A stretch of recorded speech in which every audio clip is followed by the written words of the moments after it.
Ladies and gentlemen, please welcome from San Leandro, California, Chair of the Women Mayors Alliance, Mayor Pauline Russo-Cutter.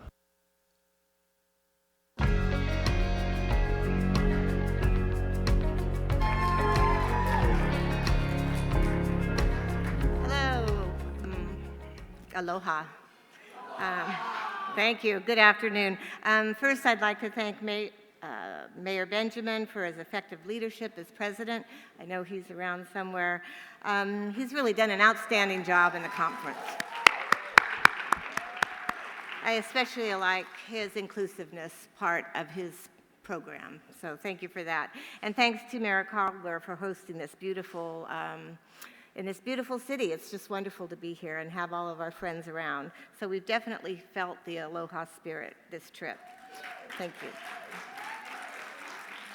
As mayor of San Leandro, California, and I know you're wondering where San Leandro is, it's across from San Francisco. It's right on the bay. I am chair of the Mayor's Leadership Alliance, and I'm really thrilled to be here today, having the opportunity to really talk about some issues that women leaders deal with and really all mayors need to be thinking about, because there are issues that all of us are going through, and how to make your workforce stronger, how to make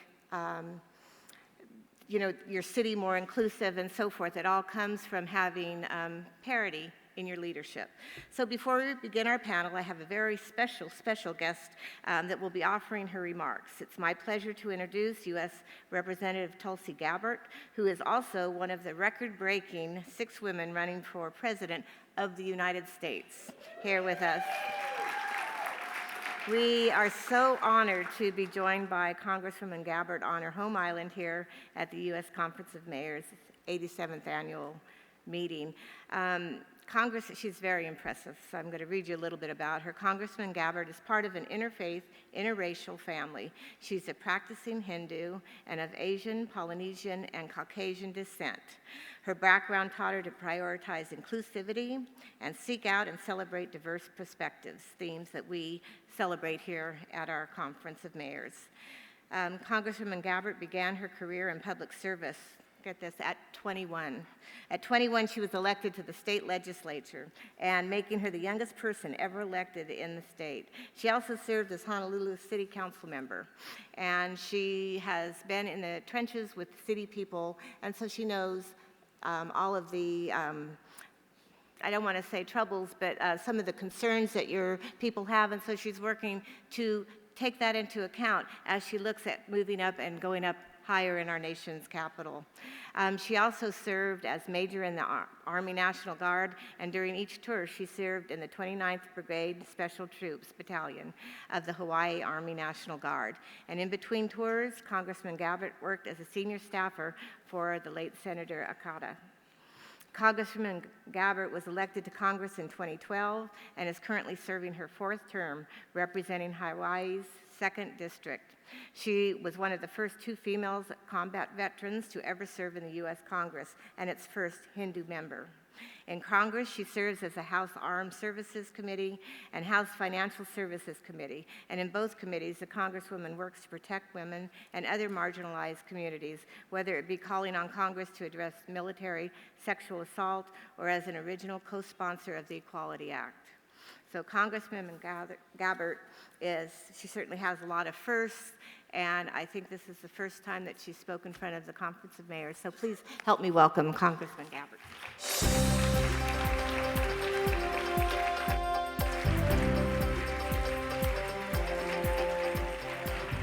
Aloha.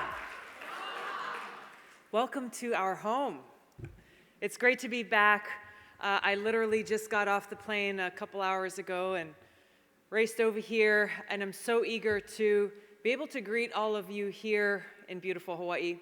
I see a table of our mayor's team here. I want to thank Mayor Caldwell, amazing people at the City and County of Honolulu, for all of your hard work in hosting mayors from all across this country and showcasing not only the beauty of Hawaii and the City and County of Honolulu, but really the spirit of aloha. So it's great to see you guys again. And of course, I want to thank Mayor Pauline Cutter for her leadership and her service and her team who have continued to push forward the work that this important Women Mayors Leadership Alliance started almost 4 decades ago. Made so much progress to the point where now today, 1 in 5 mayors here at this conference are women. Come a long way. Come a long way since Mayor Susanna Salter first took office in Argonia, Kansas in 1887 as the first woman to serve as mayor in this country. We've also come a long way in the last 100 years since we as women first earned the right to vote with the passage of the 19th Amendment. And what a difference we have made over those 100 years, and what a difference we will continue to make.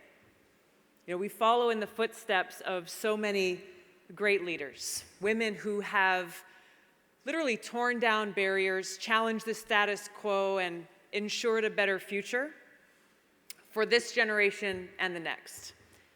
In Hawaii, we're very proud of the women who have been trailblazers for us here in our own state. Every single one of our counties has been led by female mayors. We've benefited from the great service of trailblazers like Queen Kapiolani, Queen Liliuokalani, whose palace you will visit later this evening, a palace where she was held prisoner as she took a stand for the rights of her people, for the rights of Native Hawaiians. We have leaders like Representative Patsy Mink, who served in Congress in the seat that I hold today, who was told when she graduated from college she wanted to become a doctor. Nope, you're not allowed because you're a woman. She didn't take that very well. She decided to become a lawyer so she could fight for justice and equality, and she became the first Asian American woman ever to serve in Congress, and she is responsible for passing Title IX, something that has changed the lives for women and girls all across the country. These amazing leaders who set this example of putting service above self continue to inspire us today. For myself, I've served as a soldier for over 16 years in the Army National Guard, currently serve as a major, and deployed twice to the Middle East. And during my time in Congress for the last 6+ years, I've been serving on the Homeland Security, Foreign Affairs, and Armed Services committees, understanding truly the importance of our national security and understanding the terribly high cost of war. Now, I'm proud to be the first female combat veteran ever to run for President of the United States.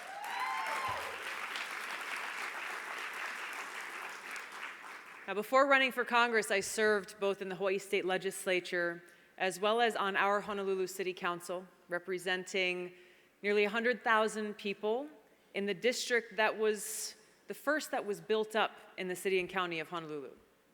So what that means is our infrastructure is old and aging and needing much attention.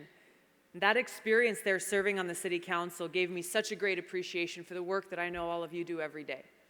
Amazing work done that serves the needs of our residents, of our constituents. And I know how important the resources are that you need in order to get that work done, to deal with things like infrastructure, to make sure that our people have clean water to drink, to make sure that our sewage treatment plants are working, that we've got safe and clean parks, that we're taking care of and supporting our first responders, our firefighters, our law enforcement.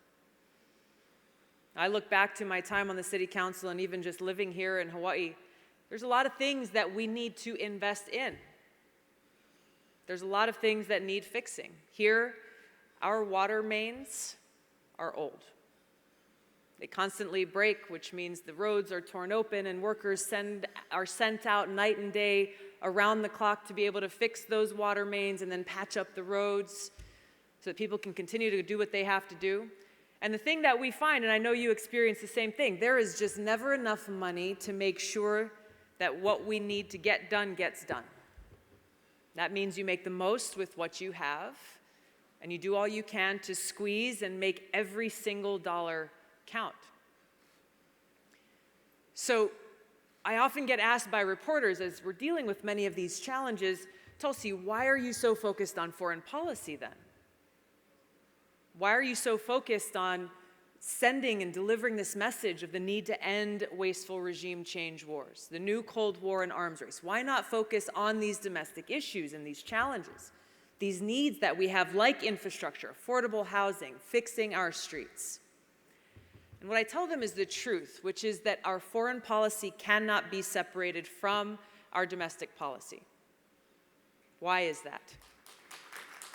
It's because since 9/11 alone, and many people may not realize this, since 9/11 alone, our country has spent over $6 trillion on these wasteful regime change wars in countries like Iraq and Syria and Libya and Afghanistan, and on the nation building that follows to deal with the destruction that's left in the wake of these wars. Wars that are fought in the name of national security, but that actually end up making our country and our people less safe. Now, it's hard to imagine, what does over $6 trillion look like? It's a bit inconceivable. But just to put this in a little bit of context, if you look at Afghanistan, right now we are still spending over $4 billion every single month. Every single month, $4 billion in Afghanistan, a war that we've been waging for over 18 years, a war that took 2 American soldiers' lives just this last week, a war that we have over 300 of my brothers and sisters in the Army National Guard here in Hawaii. They are literally on their way there for a 9-month-long deployment as we speak. $4 billion a month. Think about what you could do in your city and in your community for $4 billion. So when we think about these wars that have been and are continuing to be waged, they're not just wars of the past. We're also dealing with the reality that this Trump administration is continuing to wage regime change wars in places like Syria. They're spending our taxpayer dollars and using our military to support a genocidal war in Yemen being waged by Saudi Arabia. And they're threatening to start new wars against countries like Venezuela and Iran, a war that would prove far more costly and devastating both in human lives and in our taxpayer dollars than anything we ever saw in the war in Iraq. Not only that, there's a new Cold War that's being escalated with increasing tensions between the United States and nuclear-armed countries like Russia and China. And therefore then a new arms race with plans to spend trillions more dollars on building more of these nuclear weapons that make us and the world less safe. So what does this have to do with us here at home? We talked about the cost of war and where our resources are going, and the fact that we don't have what we need to serve the urgent and real needs of our people and our communities every day.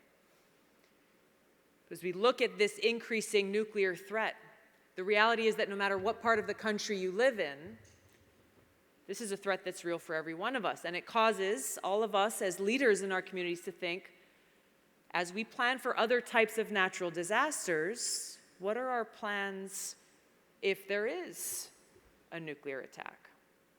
Something that may be a far-off thought, but it's something that we should be thinking about. What are the contingency plans in place to make sure that our people are safe? And for those of us here in Hawaii, this is a real thing. Just last year, we had a huge wake-up call when we thought that our country was under attack with a nuclear missile coming in from North Korea. Early on a Saturday morning, over 1 million phones across our state went off with a text alert that said, "Incoming ballistic missile to Hawaii. Seek immediate shelter. This is not a drill." Seek immediate shelter. This is not a drill. I just want to ask you to pause for a moment and think about if you're home on a Saturday morning and you get this message on your phone, what do you do? Where do you go? We were terrified here, thinking that we had just minutes to live. We had students on our college campus at the University of Hawaii sprinting, running in all different directions, trying to look for shelter, but not knowing where to go. We had a father who lowered his little girl down a manhole, thinking that that may be the only place she'd be safe. Another parent who had his children in 2 different parts of the island and was in that moment trying to make the impossible decision about which of his children he'd choose to spend the last minutes of his life with. This is what we're facing. This is the question that we ask ourselves. Where would you go? You got that alert right now. You're sitting at home in your own community. Where would you go? Where is there shelter? Is there a nuclear fallout shelter for you and your constituents and your residents to get to within minutes? What are the disaster response plans in this scenario? As you think through this, you realize what we realized when that happened to us here. That it's a sick hoax because there is nowhere to go.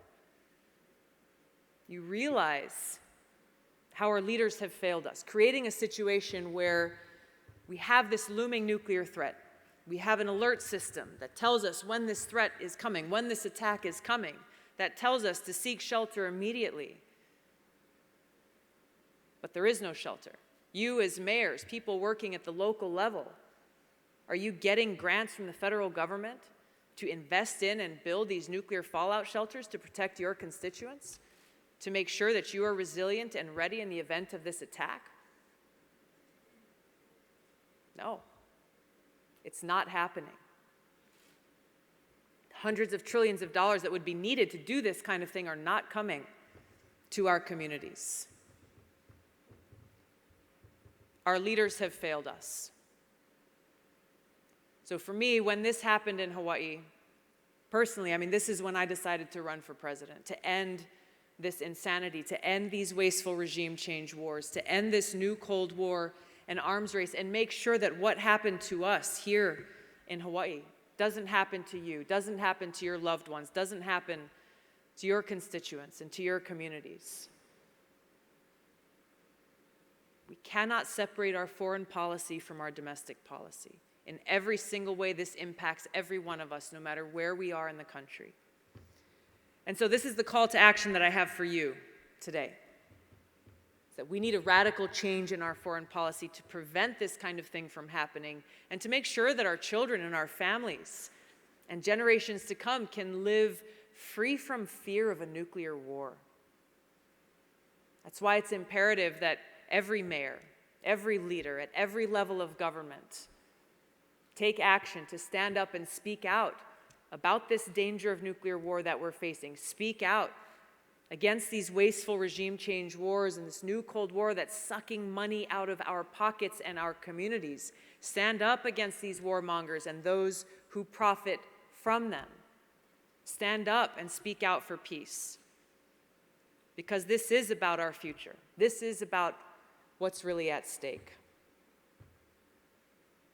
So these challenges that we face, they are great, with the challenges that I'm speaking of and the challenges that we deal with every single day. Challenges that we deal with as we do our work to try to fulfill our mission of service to the people in our communities, the people of our country. No matter how great the challenge is, as long as we stay focused on that mission of service, putting the well-being of our people and our country above all else, there's no challenge we cannot overcome. Now, I know as you've been here, you've heard the word aloha a lot. Probably saw it in the airport as soon as you got off the plane. Been greeted with aloha many times since you've been here. And it's a word that we use to say hello and goodbye, but that's not really what it means.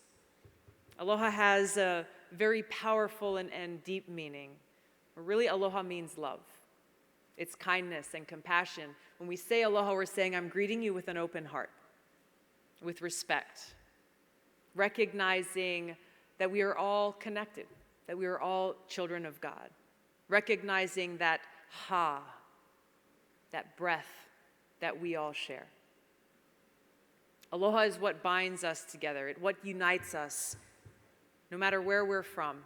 It unites us all across this country, and it teaches us to give without thought of return. that aloha never leaves the giver but flows freely between the giver and the receiver.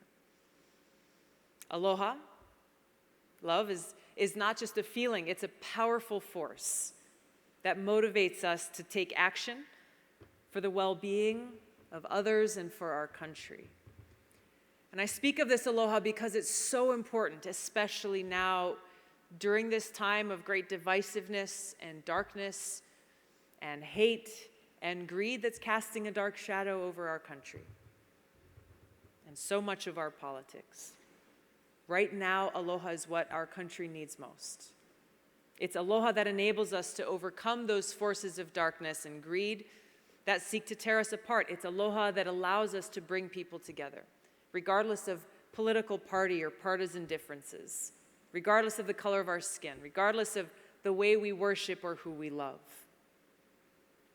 Now, to heal this nation, to bring us together, we're reminded that it is aloha that calls on us to care for one another, to care for our environment, and to make sure that future generations have clean air to breathe and clean water to drink.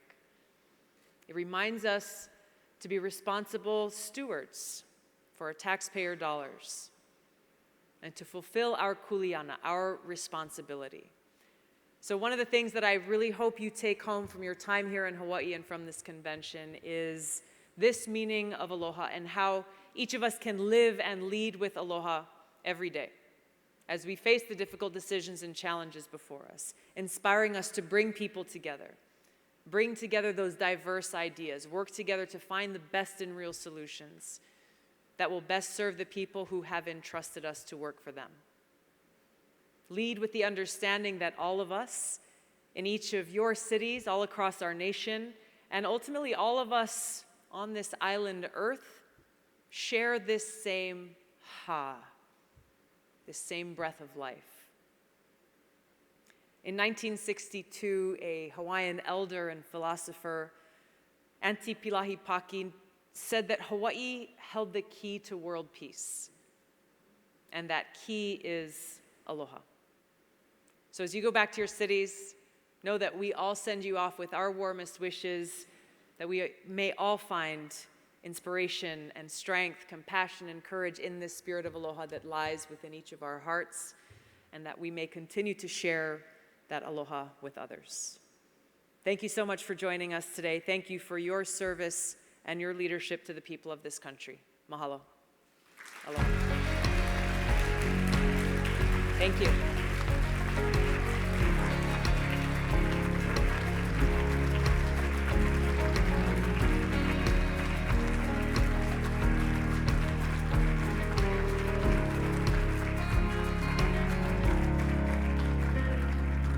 One more hand for Congresswoman Gabbard. So as women mayors and all mayors, we know the value of offering diverse perspectives in leadership. Research has shown that our representation in the public and private sectors is good for our communities and profitable for businesses. The technology sector has unfortunately emerged as a field where women have been historically underrepresented in the workforce and leadership roles. Women hold approximately 20% of the jobs in the sector, and that's why so many policymakers and leaders are working to create STEM education and STEAM education and career pathways for technology. In the workforce, only about 25% of IT jobs are held by women. Only 11% of Silicon Valley executives are women. And it's more disconcerting to see that women are only 5% of all tech startups, according to the Women Who Tech. I've invited a panel of my female colleagues here today to discuss the roles of women in emerging technologies and how we as city leaders can collaborate with our private sector partners, including Waymo, to support gender diversity in these industries. So with that, I'd like to call my colleagues up. We have Knox Mill Mayor Madeline Rogero.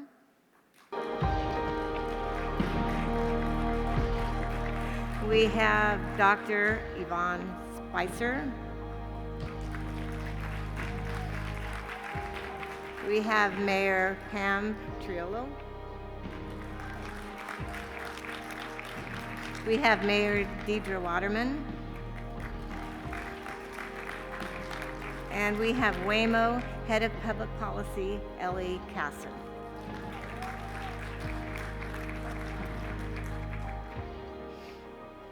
These chairs are a little, okay. Yes. Getting used to the chairs is the first off. So with that, I'm just going to ask a few general questions. One, we're going to do one general question, then one a little bit more specific to your city or some of the jobs you've been doing or awards you've been winning, and then we'll follow it up with another general question.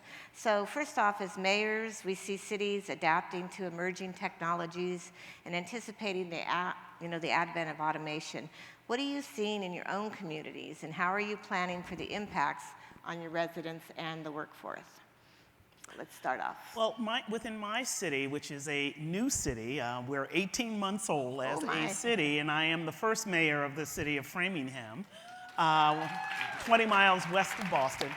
And of course, when you think about the Boston area, which is highly technology-centered and focused, emanating in the Boston-Cambridge area, my community of Framingham sits 20 miles west. So we are starting to absorb some of that technology-based businesses in the city of Framingham, which is wonderful for us. We also have a university that is also addressing this issue with creating an innovation center. So those are the kinds of things that I look at is only going to build the repertoire. And when I think about the companies that are located, we are home to Bose Corporation, Staples Corporation, so some really wonderful anchor businesses that focus on technologies are already in Framingham, and we're just building upon that. Great, thank you.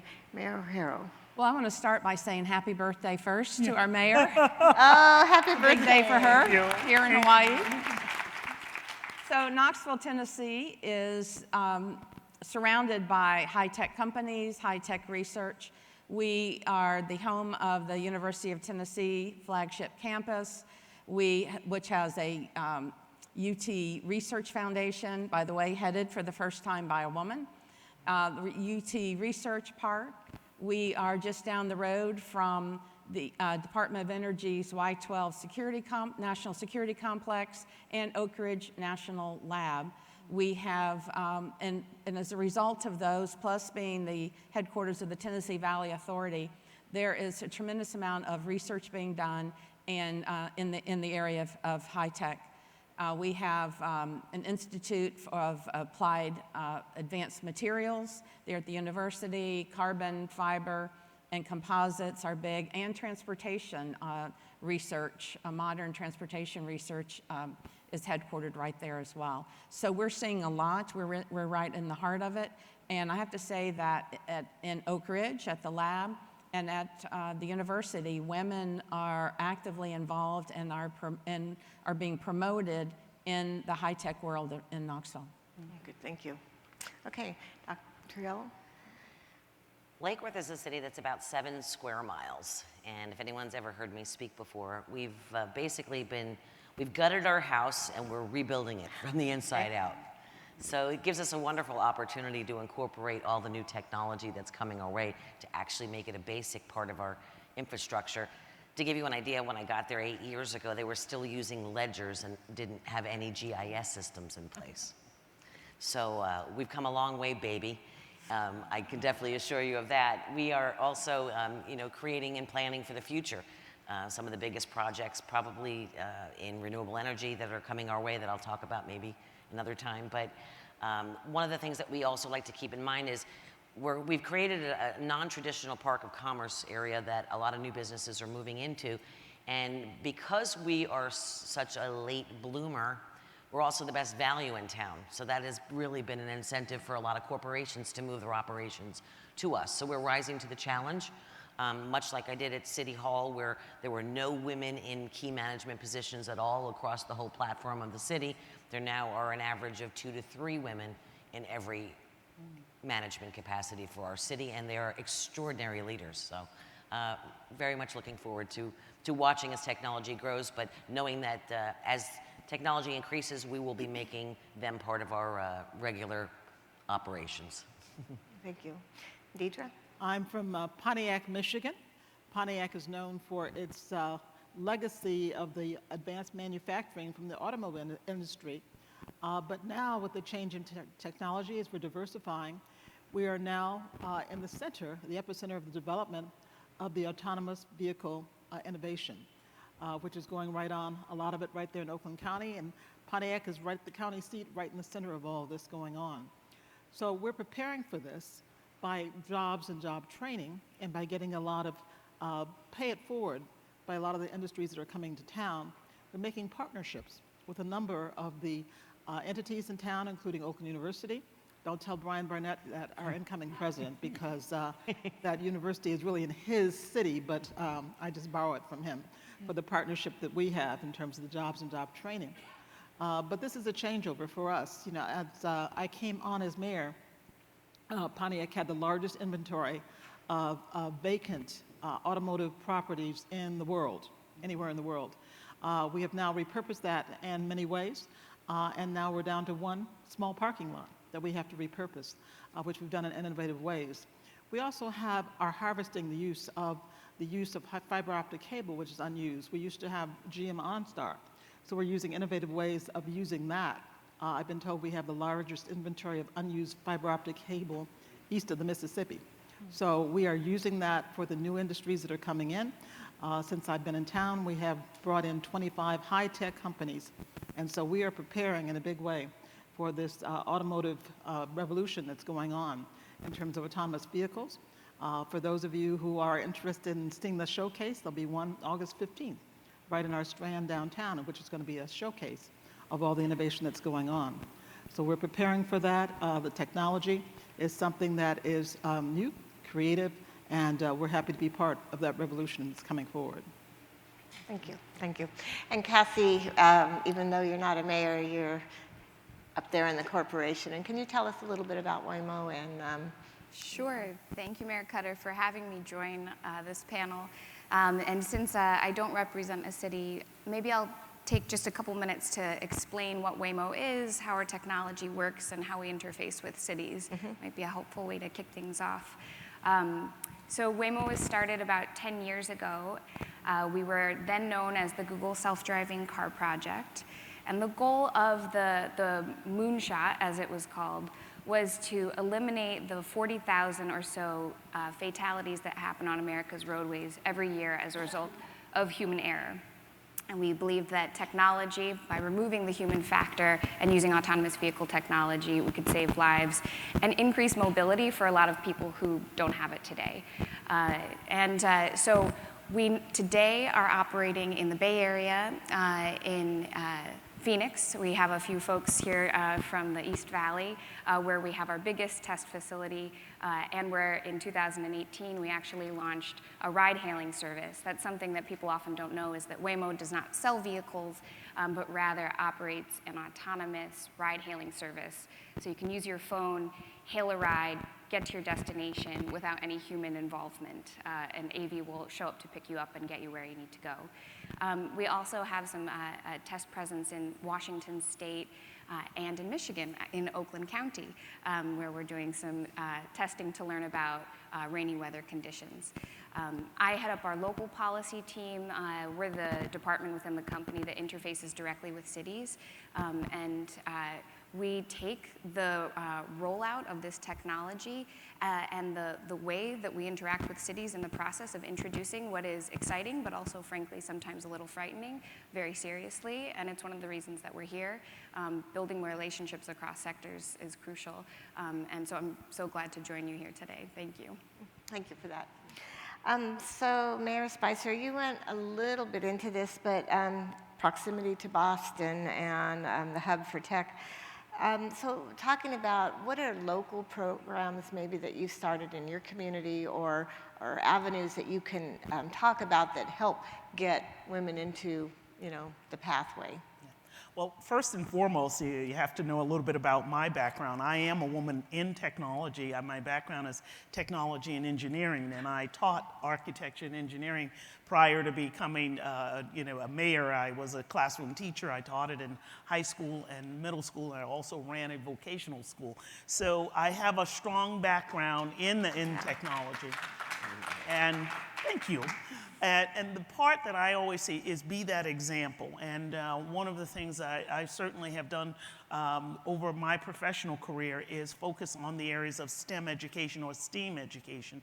And that was my role prior to becoming mayor. But I've also expanded that into my community because this work has to start early.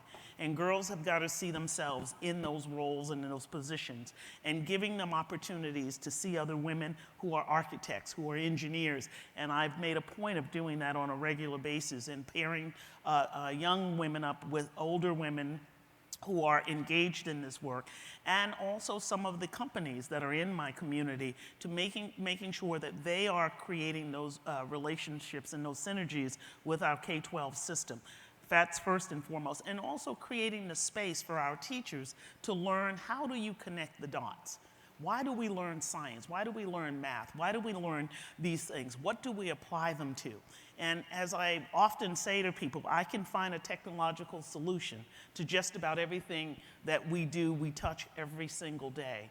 And the reasons why math and science is so important in the curriculum. And also, you cannot leave out the arts, because if you're not connecting all of those dots for kids, it's very difficult for them to see themselves in different roles. And so, as I often say, teach kids to try things, step out of their comfort zone, fail quickly and fail often so they can get to the successes of technology.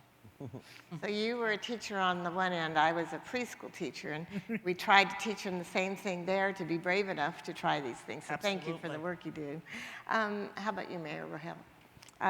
Sorry, we're asking questions. First of all, we want to congratulate her, because Knoxville being named the first maker city, which is a big deal, by America by Etsy. How has the city used that designation to leverage opportunities for women? Right. So Knoxville was very honored to be recognized as Etsy's first maker city. There are probably others who are here in the room with us. We grabbed that moniker, and you can learn more about our efforts on the internet at themakercity.org. But we have, one of the things that I did, which helped us get to that recognition, is that we formed a Mayor's Maker Council.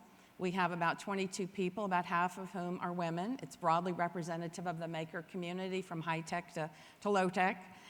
And we have worked, actually, as I said, about half of the members of the Maker Council are women, and all but one of our support staff are women. We have partnered with Etsy to train folks to how to get on that platform and how to be successful in taking their ideas to fruition, and then to market them and to be able to sell them. We have a 16-week training program that folks go through, and about 80% of the people who have completed the program are women, and about 50% of those who've been in the program are from low and moderate income families. So, great example. There's a woman who completed the course. She has a site on the platform, and in the last year and a half, she has had about 3,500 sales. We figured she's netted probably about $25,000. And when you consider that the median income in our area is about $35,000, she's doing pretty good starting off already. So again, it's wide-ranging from high-tech to low-tech, but it's promoting entrepreneurship with a special emphasis on women and minorities in our community, and particularly low and moderate income folks. Well, a place to get in the door, and that's exactly. a great thing. Thank you. And so, Mayor Waterman, I know your city has created a business guide and provides workshops and support business ownership and economic development. Can you tell us a little bit more about how those tools have impacted the emerging technology and work with the underrepresented populations? It's a lot of hard work. Certainly. Well, there's many ways we can work with the underserved populations. Number one is we have baked into the pie when we give out economic development incentives now. We often require there to be some community benefit which relates to either training or inclusion or some other kinds of representation of how we include in certain elements of the population that we want to have an opportunity. to invest and be invested in our community. In addition to that, we offer training through all levels, starting in the younger ages. We do have some of the companies that come in to do economic development for the city to make sure that they underwrite some of the programs we have, such as the STEAM and the STEM training that we have not only in our school district, but also in our youth recreation and enrichment centers in the city. So we do that as well. In addition to the fact that we have a kind of political incentive to do that, there are 5 women now in my area and various representatives of areas of government, from our Congresswoman Brenda Lawrence on down through state government to the city level as well. And so we have formed what I call the Pontiac Caucus of women to make sure that women are represented, that women are heard, and that women do have a place at the table when these decisions are made. So there's a number of ways that we have approached that to make sure that women have a way to be heard and be seen and to take their rightful place in the rightful quantities in these various areas. Okay, sorry, Mayor Truill, I skipped right over you. So I have congratulations on a number of recent announcements regarding technology and companies relocating or expanding to your city. That's Lake Worth Beach. It's a major coup for you to do that, so good for you. But when they come to town, have you discussed diversity with them, or how does that play into it when you are talking about new businesses coming? Because it's also new, we offer incentives. So that's pretty much what we're doing on all the new businesses that come in. Again, we're starting from scratch. When you look at South Florida, you look at the 3 key industries, which are tourism, number 1, agriculture, number 2, and construction. Probably a lot similar to Hawaii, I would think. So when we're looking at it, we're creating, all these new technologies are coming in South Florida. We've had biomedical that has been to the north of us in the Jupiter, Juneau area, Scripps, and things coming in and creating that. But as for industry clusters outside of that, there have been very few in that region. That's where renewable energy is really exciting. There are 2 things within the city of Lake Worth Beach that I think are really, really important. One is in that 7 square miles, there's one organic thing that's been there that never had to be recreated. That is the arts. I always say, Palm Beach may be where fine art is sold, but Lake Worth is where it's created. It's organic. You don't have to create it or replicate it a district somewhere. That's number 1. Number 2, we're also an extremely progressive city with a lot of opinions and and I know you all have them, but we're talking a lot. And very, very, very, very creative. So when we come up with solutions, we often get to be creative about that too. Renewable energy is a no-brainer for us. We started probably recycling before any other people did, and we did it just because we did it, before anybody, it was even a process that was required. I grew up in a family. I'm a 2nd-generation female politician, I guess. My mom was, I don't think, she loved politics more than anything in the world. I'd come back down in the 1970s and 80s to the breakfast table, and she'd be sitting there chain smoking cigarettes, and there'd be guys with cigars, and they'd be talking about what they were going to do. And she was smack dab in the middle of running the show, and I thought, wow. Me, I wanted no part of it. I went into public relations, and I liked people to like me all the time. And stayed far away from it and ended up somehow, in this. But I had a very strong female role model. And she says, when you don't, whenever you've run into a wall, innovate. And that's really what happened when it came to this exciting project that we're looking at right now in Lake Worth Beach. And that is harnessing the power of the Gulf Stream current and turning it into electricity. We've had a whole life experience of lemons, and lemons are a contentious old cap landfill. Now a solar farm providing 2 megawatts of power. Hurricanes Francis, Jean, Wilma, Irma, bang, bang, bang, knocking out all of our street lighting and creating havoc in the community. Now LED, dark sky compliant, 2700 Kelvin, amber hue. We're getting to rebuild a city with all of these things intact, which is cool. So all of a sudden a scientist comes up to you and we're specialists in certain fields, but we're not specialized in all fields, and we're often required to be.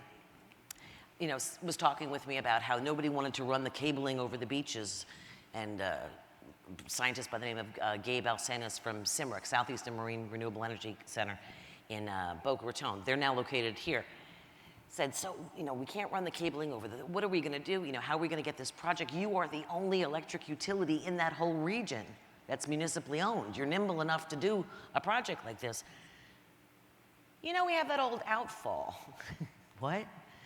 The old outfall where they used to pump the sewer in the old days back then, it's certainly not pumping sewer, but it's still there. Wonder if we could run that cabling through that old outfall to do it. And that started a conversation which became this new project, which is now a multi-billion-dollar project that is the U.S. Department of Energy is now finally focusing its dollars at, and it's going to be a new form of energy along with wind and solar and everything else. So we're preparing for that. We've created a park of commerce, which isn't a traditional park of commerce. We don't own any of the land, but we're promoting it.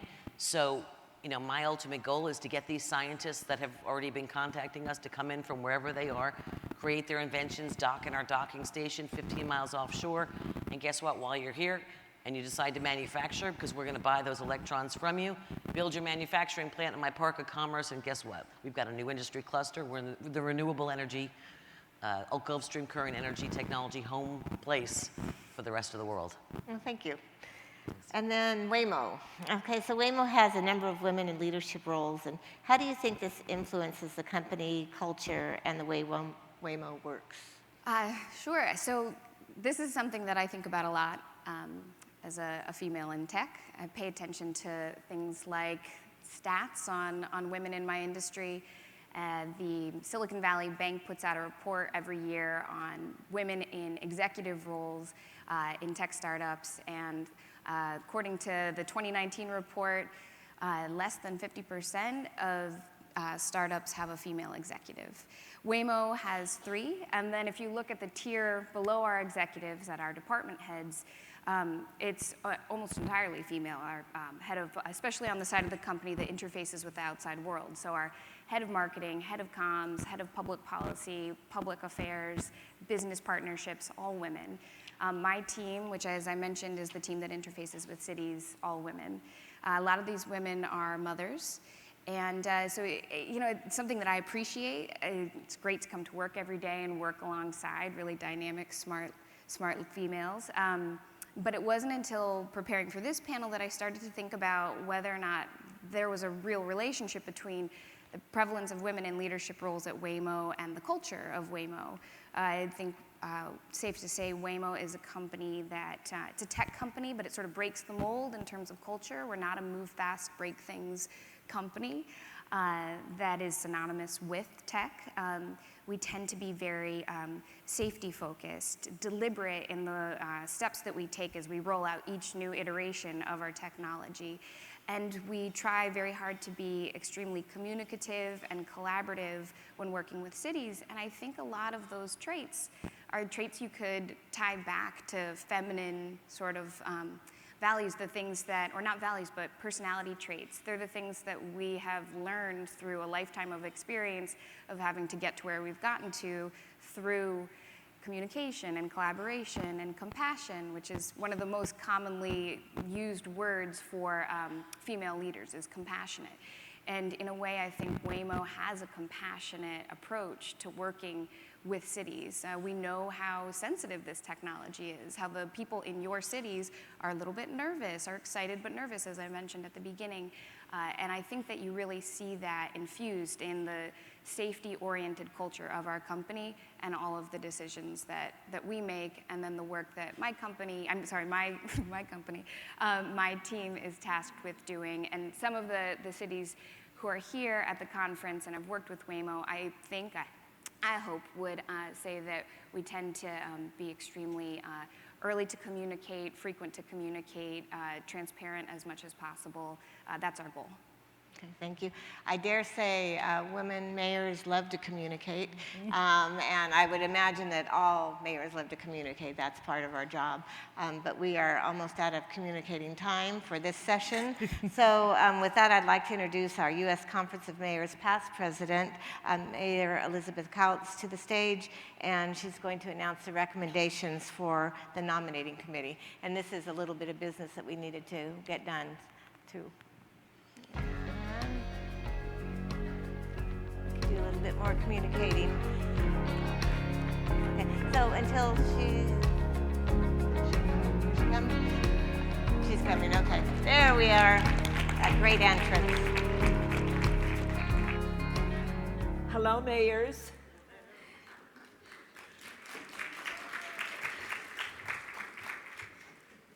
You know what? It's been a wonderful conference, and one of the things I love about the conference is to see all of the women mayors. Because you know what? We have arrived, ladies. Haven't we? I'm Elizabeth Couts. I'm the mayor of the city of Burnsville, and I'm the proud past president of this wonderful conference. And as you all know, Mayor Cutter had asked me to chair the Women's Mayors Alliance Nominating Committee. And serving with me on the committee are Salt Lake City Mayor Jackie Biskupski and Union City Mayor Carol Dutra-Vernacci. So, ladies, next year, my hope is that all of you will get involved, get engaged, because there was only one nomination, and one nominee for chair, and one nominee for vice chair. So let me see a show of hands of those of you who want to be more engaged. Okay, 1, 2, 3, okay. I expect to see more letters of candidacy for the Women Mayors Alliance. We need you. So because there was only one nominee for chair and one nominee for vice chair, the nominating committee, by acclamation, recommends for chair of the Women Mayors Leadership Alliance San Leandro Mayor Pauline Russo Cutter, and for vice chair Tacoma Mayor Victoria Woodard. So, mayors, I recommend that we nominate these two women. Pauline, there's a motion. May I have a second? And there's a second. Thank you. All in favor, please say aye. Opposed, say nay. Okay, we now have congratulations to Mayor Cutter as our chair and Mayor Woodard as our vice chair. And now I will turn the meeting back to Mayor Cutter. And Mayor Cutter, congratulations. You continue to do your work. Ever. I just want to thank you, Mayor Couts, for your work through today and also all the past work you've done. Thank you. And then I want to encourage. Mayor Cutter, I now know that we will have others who will be interested. Great. Because that's part of the thing, that we want to get more women mayors involved, because you know what? If you're not at the table, if you're not making policy, then you're not going to be heard. You'll be yeah, but you're not going to be heard. And so really we need to get more involved. So with that, we're looking forward to the next year. And thank you for coming to this session.